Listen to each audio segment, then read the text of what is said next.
Hello everyone, स्वागत है आपके अपने यूट्यूब चैनल उमंग क्लासेस पर। दोस्तों, आज हम आपके समक्ष अग्निपथ योजना जो सेना में भर्ती योजना है उसके तहत पूरी जानकारी लेकर के आए हैं। तो दोस्तों, चलिए वीडियो को स्टार्ट करते हैं एक नई उमंग के साथ उमंग क्लासेस पर।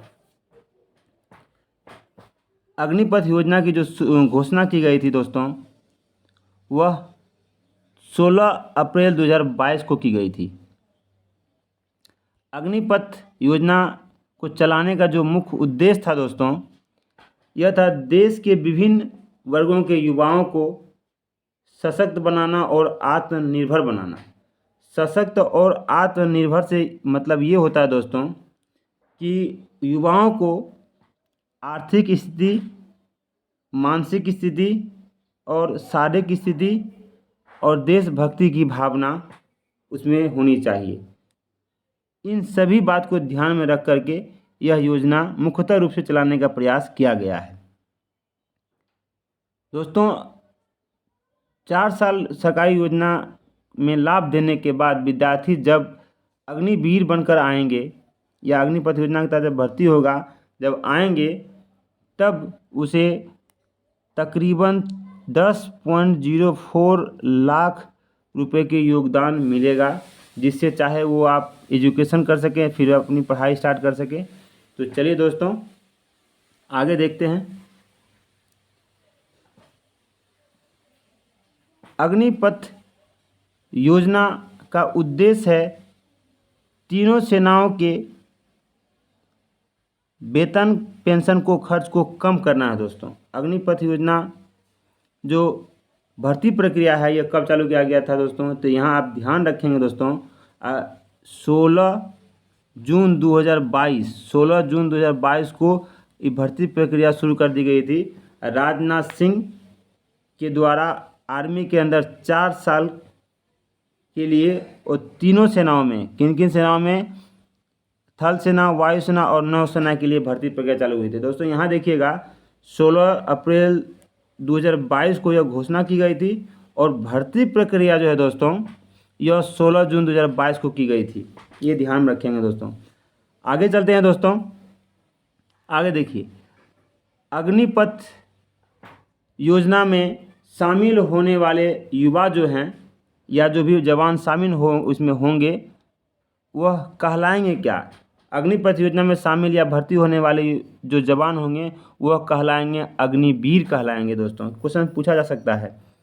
इसकी जो आयु सीमा है दोस्तों, आयु सीमा आपको 17.5 साल से 21 साल होगी। हालांकि कोरोना के कारण यह 2 साल बढ़ाई गई है, जो 23 साल अब तक लिया गया। 1 साल लिया, 1 साल और लिया जाएगा।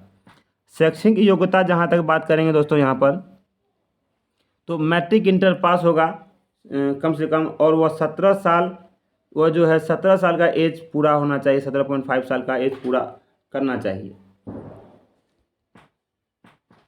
अब आगे चलते हैं दोस्तों। इसकी जो हाइट होगी, ऊंचाई, यह 152.5 सेंटीमीटर होनी चाहिए। और जहाँ तक वजन का बात करेंगे तो वजन देखिए दोस्तों, भारतीय वायुसेना के लिए लागू ऊंचाई और उम्र के अनुपात में होनी चाहिए। जो वो अपने शेड्यूल तैयार किया उसके हिसाब से, वजन के हिसाब से उसकी ऊंचाई और हाइट सब कुछ वजन भारतीय वायुसेना के लिए लागू ऊंचाई और उम्र के अनुपात में होनी चाहिए। जो चेस्ट है दोस्तों, छाती है, वह न्यूनतम छाती की जो परिधि होगी ना, वह आपको 77 सेंटीमीटर होगी और छाती का जो विस्तार होगा कम से कम 5 सेंटीमीटर होना चाहिए। देखिए दोस्तों, यहाँ कह रहा है सुनाई के लिए। सुनाई मतलब जो हम लोग सुनते हैं उसके लिए बता रहे हैं। तो यहाँ सुनने की जो प्रक्रिया होती है, जैसे सामान्य सुनाई होनी चाहिए, यानी प्रत्येक कान से अलग से 6 मीटर की दूरी से जोर से फुसफास, जो फुसफुसाहट होती है, वो भी सुनने की क्षमता रखी हो। बहुत ज़रूरी है दोस्तों। सेना में जाने के बाद बगल में क्या हो रहा है उसको ध्यान से सुनने की क्षमता होनी चाहिए। आगे आते हैं दोस्तों, दंत चिकित्सक। इसमें ये होता है कि जो स्वस्थ मसूड़े दांतों का अच्छा सेट, न्यूनतम 14 दंत बिंदु होनी चाहिए। ये सब कहने का मतलब है कि आप अंदर से सशक्त हैं या नहीं, सब जानकारी लेने की प्रक्रिया है। अब यहाँ कार्यकाल जो होगा 4 वर्ष के बाद, देखिए ये दोस्तों बहुत इंपॉर्टेंट है ये क्वेश्चन, ये वाली 4 साल के बाद कुल सेना में जो भर्ती होगा उसका 25% जवान रह जाएंगे। जैसे मान लीजिए जो सीट होगा 100 मान लीजिए आ जाए सीट है, उसमें 100 में भर्ती हुआ, इसका 25% मतलब 25 जवान जो है यह रह जाएंगे। बाद बाकी 75 जवान जो है उसकी प्रक्रिया के साथ साथ जो भी लाभ मिलेगा उसको सब कुछ लाभ दे करके वो उसे फिर अपने घर वापस भेज दिया जाएगा दोस्तों। अब आते हैं दोस्तों भारत सरकार द्वारा लाभ जो प्राप्त होगा। देखिए ये जो लाभ प्राप्त होगा 4 साल बाद जो ये देगी, मतलब आपका यहाँ देखिए मैं इसके अगले वीडियो में ये समझाऊँ दोस्तों कि कैसे कैसे लाभ मिलता है, फिर भी मैं आपको बता रहा हूँ दोस्तों। मेरा वीडियो अगर आपको अच्छा लगा हो प्लीज़ लाइक शेयर सब्सक्राइब किया कीजिए। देखिए ये जो हमने लिखा है 5.02 लाख प्रदान की जाएगी 4 साल बाद।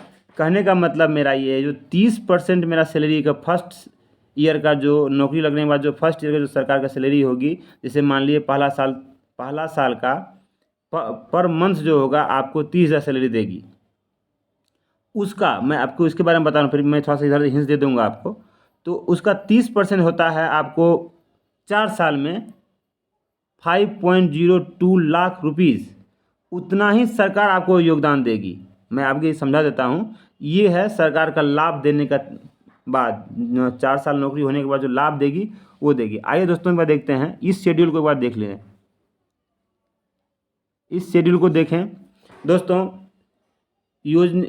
अग्निपथ योजना का जो वेतन होगा दोस्तों, देखिए यहाँ पे क्या होगा, जो साल होगा जो है मेरा टोटल मंथली सैलरी होगा इन हैंड, मतलब आपके हाथ में जो दिया जाएगा आपके बैंक अकाउंट के द्वारा, और आपके जो पर मंथ जो सैलरी का 30,000 का 30% सरकार काट लेगी और आपको 9,000 सरकार रख लेगी।